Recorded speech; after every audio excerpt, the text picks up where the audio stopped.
Comedy classics are often remembered for their perfect timing and flawless delivery. But what if the best moments weren't planned at all? Young Frankenstein, Mel Brooks' black and white masterpiece, is filled with accidents, slip-ups, and spur-of-the-moment improvisations that somehow made it even funnier. From props that mysteriously disappeared to lines that sent the cast into unstoppable laughter, the mistakes became part of the magic. And one unedited photo, captured in pure chaos, still sparks curiosity decades later. Ready to see how these accidents turned into gold? Let's dive into 20 unforgettable bloopers from this comedy classic. One of the funniest and most unforgettable bloopers from Young Frankenstein happened in the now iconic bag scene.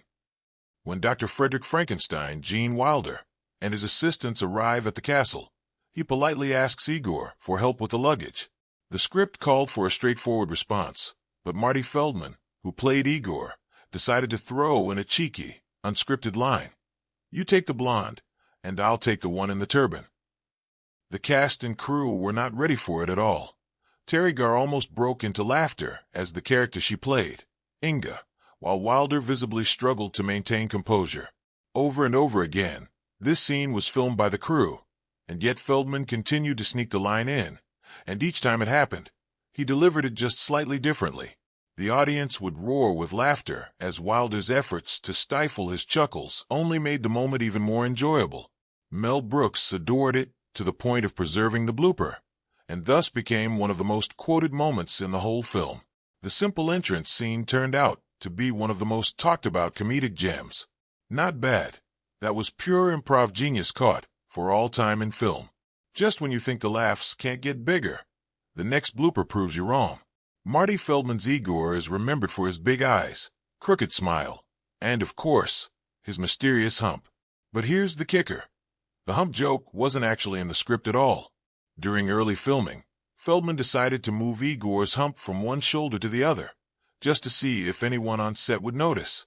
At first, nobody said a word, but Gene Wilder quickly caught on and couldn't keep a straight face. Every time the camera rolled, Feldman would mischievously switch the hump's position, and the gag became an ongoing prank throughout the shoot. Mel Brooks eventually caught on that Feldman was actually doing the bit, and he went along with it, allowing the hump joke to live on as one of the most mild yet hysterical elements of the film.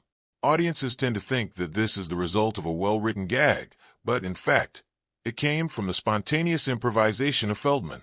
His playful ridicule led to one of Young Frankenstein's most permanent sight gags. Proof once again that the best funny moments are the ones that come completely improvised. The moving hump was transformed from a blooper to become fully part of the film's legacy, entirely thanks to Feldman's offbeat genius. One of the most charming bloopers that slipped past audiences involves a simple candlestick. In the film, Dr. Frankenstein and Inga carry a candle while moving through the castle's secret passageways. It was supposed to build tension in a parody of old horror movies, but sharp-eyed viewers will notice something strange. The candlestick suddenly vanishes between shots. In one frame, it's firmly in hand, lighting their way. In the very next moment, it's gone, as if it disappeared into thin air. This was not intentional, but rather pure continuity chaos in the making. The production was going fast, and props would sometimes get lost in the shuffle of many takes. Instead of redundant reshoots, perhaps Mel Brooks decided not to touch it, thinking it wouldn't spoil the mood too much, but it actually adds to the humor of the scene. It really looks like that editing gaffe that would be too obvious for a non-abridged horror movie, the very genre Young Frankenstein spoofed. Fans noting this candlestick error will often argue that it manages to merge nicely with the parody style, making it seem intentional. Whatever view you take, whether you think of it as an error or a clever wink towards lousy filmmaking, is one of those little details that go to show how even mistakes could charm a movie. The sedative scene is one of the most quoted moments in Young Frankenstein, and it hides a hilarious blooper that made it into the final cut. In the script, Dr. Frankenstein is supposed to command Igor to administer a sedative to the monster, but when the cameras rolled, Marty Feldman twisted the line into his now legendary delivery, "Sedative?" The bizarre pronunciation wasn't planned. It was Feldman riffing off the script in the heat of the moment. Gene Wilder just wasn't ready for it. The moment Feldman blurted "sedative," wide-eyed, Wilder's face broke into a grin that he was fighting really hard to suppress. He's meant to be all intense and serious, but you can see him just holding back laughter with that dollop of craziness. Mel Brooks had a thing for the natural and spliced, no cut. In his words, the impromptu moment made the scene all the more special. Fans have puzzled over whether the line sedative was scripted or not for years, but he was the pure Maverick Feldman, according to the cast. What started as a real off-camera blooper turned into the most loved lines of the entire movie. It's a perfect example of how the chemistry between Wilder and Feldman turned accidents into gold, giving audiences a moment of comedy that feels both raw and timeless. The roll in the hay scene is one of the cheekiest moments in Young Frankenstein, and it also hides a small but hilarious blooper. Terry Garr, who played the charming and quirky Inga, was supposed to deliver her lines while bouncing around energetically in a hay wagon. The gag was meant to emphasize her playful innocence, but shooting the scene wasn't as smooth as it looked on screen. She slipped a bit on one take while trying to balance on the hay. It was not really a fall, but her timing went haywire with it. Instead of dropping her character, Garr managed to improvise so well beyond her lines, adding the tumble to what was happening as though it were a part of the scripted performance. The crew members then held their laughter because she had turned a ruined take into something very funny and natural. Mel Brooks has opted to keep the slip in because he felt it added realism. It captured Garr's endearingly clumsy fall and infused the whole movie with that touch of quirkiness, thus making Inga even cuter. Just Another Outtake took an unexpected turn and became one of those quiet little happy flukes, which gave the whole film that extra special charm. Few scenes in Young Frankenstein are as unforgettable as the Puttin' on the Ritz musical number. Gene Wilder fought hard to keep it in the script, even though Mel Brooks initially thought it was too silly. Wilder was convinced the absurdity of Frankenstein and his monster performing a Broadway routine in tuxedos would elevate the comedy to legendary status, and he was right. But behind the scenes, filming that sequence was pure chaos. Peter Boyle struggled with his timing during the performance as the monster. In several takes, he missed his cue entirely or garbled the line in an exaggerated growl. As a result, the cast and crew would dissolve into uncontrollable laughter. Wilder himself could hardly keep his face straight listening to this man belt out the word Ritz in a booming, off-tune voice. The endless laughter made shooting drag on for much longer than anticipated, but Brooks ultimately embraced the chaos. It went from what was almost a cut idea to one of the defining moments in the history of comedy. The fact that it would affect several takes ruined by genuine laughter makes it even funnier. Puttin' on the Ritz is not just a classic, but also an embodiment of how terrific disorder contributed to the brilliance of Young Frankenstein. On the surface, it seemed like a simple setup. Dr. Frankenstein enters the laboratory, closes the heavy wooden door behind him, and continues with his lines. But on set, that massive door had a mind of its own. During one take, the crew tried to stage the moment perfectly, yet when Wilder attempted to shut it, the hinges jammed halfway. The result was an awkward pause as the door stubbornly refused to budge. Wilder, meeting all conditions of consummate professionalism, did not break into character. Instead, the stumble lent itself to the uproarious part of his performance, as Wilder feigned exaggerated frustration at the situation. The innate ability of Wilder to collapse against error only added to the humor of the scene, in that now even the background seemed to be out to get him. The crew, meanwhile, could scarcely hold their laughter, and Mel Brooks was to realize he really loved these snafus because it got the whole set motley diverse energies. Brooks chose to keep the failed take for footsteps.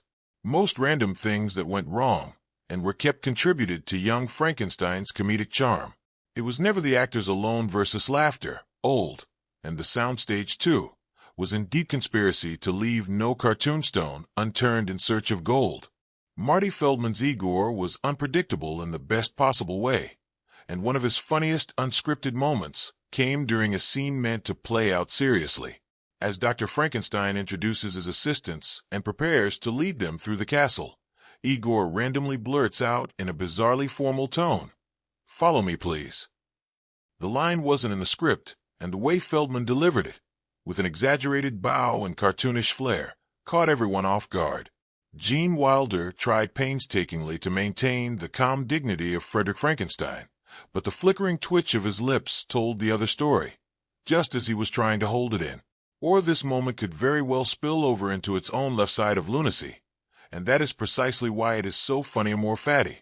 Instead of yelling cut, Mel Brooks took a chance to roll the camera, thrilled with how naturally Feldman's mischief played with the scene. Eagle-eyed fans can pick up on Wilder's own oscillating eyeball movements, almost as if Wilder were trying to assure his own composure, working himself not to burst out into laughter right then and there. It is these moments, the bloopers, that made it into the final cut indeed. One of those delightful little nuggets down the line memories, whose spontaneous genius creation made Young Frankenstein special. Feldman's unpredictability was not just for laughs. It kept everybody else on their toes, producing a life and unscripted comedy. One of the most running gags in Young Frankenstein is the terrifying reaction of horses every time Frau Blücher's name is spoken. The sudden, shrill neighs come out of nowhere, sending shivers down spines in the most absurd way. But what most people don't realize is that this gag was born from a blooper. During one take, the sound department accidentally triggered the horse effect at the wrong time, before anyone had said her name. The cast immediately broke into laughter, and Wilder nearly ruined the shot by doubling over. Instead of simply throwing the mistake away, Mel Brooks took it one step further.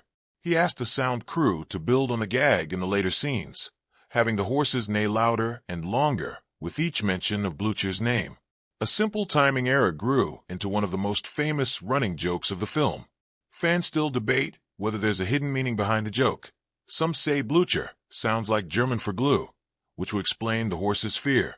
Brooks never confirmed this, though he enjoyed the speculation. One thing that cannot be disputed, though, is that this accidental horse cue became a big part of the film's comic book, turning what was just a blooper into an unforgettable comedy device. Sometimes the funniest bloopers aren't physical accidents, but moments when an actor sneaks in a completely unexpected line. During one scene, Elizabeth turns to Frederick with an oddly intellectual question. Exactly how fast is the speed of light? The timing of the line was strange to begin with, but it became even funnier when Wilder, already teetering on the edge of laughter thanks to Feldman's antics, tried to answer with scientific seriousness. As Wilder recited the line, 186,000 miles per second, Marty Feldman chose to walk away with the scene by starting to throw props backstage and clowning about, turning spontaneous mayhem on what could have been a very circumspect reply. The very look on Wilder's face spoke of his anger at having to keep his character, with Feldman all but ruining the moment. This line and Wilder's half-smirk and pause were kept because Brooks thought that it felt incredibly genuine. Instead of a perfect performance, the audience was given a semblance of a character that was teetering on the line between comedy and seriousness, precisely the combination that made Young Frankenstein so special. This weird question about physics in the mid-bloop scene would possibly seem out of place for a horror parody, but it was absolutely perfect at this moment. That was hilarious, but trust me, the upcoming slip will leave you grinning even more. Bringing the monster to life in Young Frankenstein wasn't just about grunts and growls. It also required elaborate makeup and a carefully fitted headpiece. Peter Boyle endured hours in the makeup chair, with prosthetics glued to his face and a bulky wig that completed the flat-topped look of the classic Frankenstein monster. But sometimes, even the most professional setups fail in hilarious ways. During the incredibly lively operating table scene, where Frederick and his team performed miracles in bringing life to the monster, Boyle's wig began to slip away under the intense hot set lights. At first, it was subtle, a slow angle that the crew could not catch. But Wilder and Terry Garr suddenly observed it in the middle of the shot and struggled to suppress their laughter as the fearsome monster became closer to a falling Halloween mask. Always a pro, Boyle didn't stop the scene at all but continued with his usual deadpan groans, sounding like part of the act for the audience of that very scene. Mel Brooks, watching from behind the camera, said it was so priceless that he avowed not to even fix it in editing. This ended up being that just winked the wig offensively, as typical, at the frightfully hilarious spirit of the film. Marty Feldman had a gift for turning ordinary lines into unpredictable chaos, and one of his best on-set surprises came in the form of a completely unscripted howl. During a scene that was supposed to be eerie and suspenseful, Feldman suddenly tilted his head back and let out a long, exaggerated wolf howl. No one had expected it, not Gene Wilder, not Terry Garr, and not even Mel Brooks. It was the howl that broke all the tension in the room.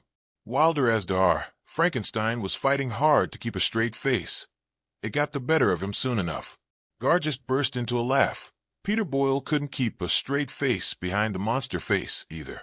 The crew itself laughed so loud that the take had to be reshot, but Brooks was far too enamored of it. He urged Feldman to keep it coming whenever he felt like it. The howl instantly broke the tension.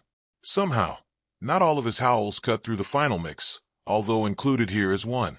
Most fans presumed that it was scripted, but they will not know that this mischief was actually behind the imagination of their beloved Feldman.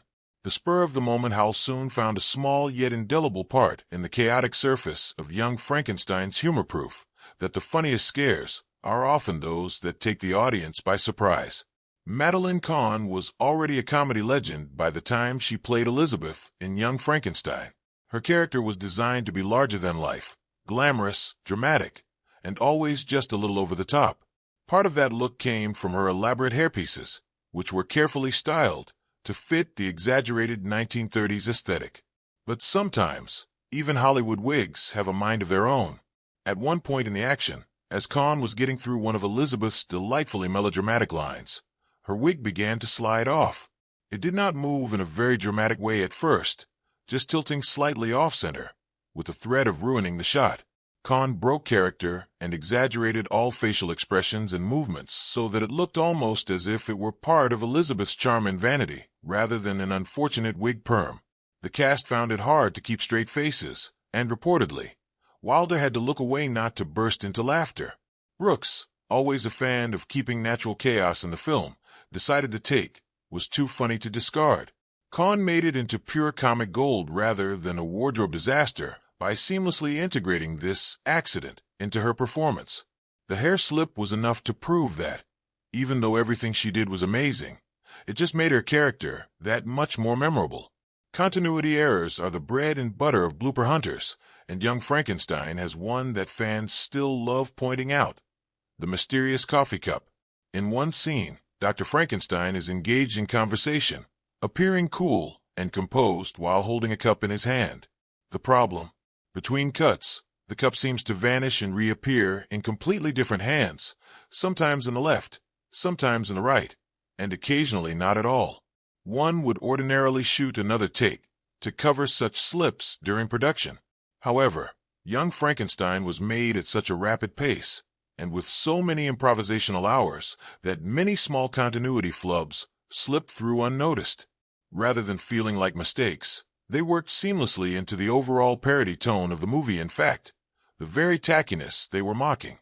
The very tackiness of the movie itself is a spoof of the old horror classics from the 1930s, which were often full of jump cuts and mismatched props.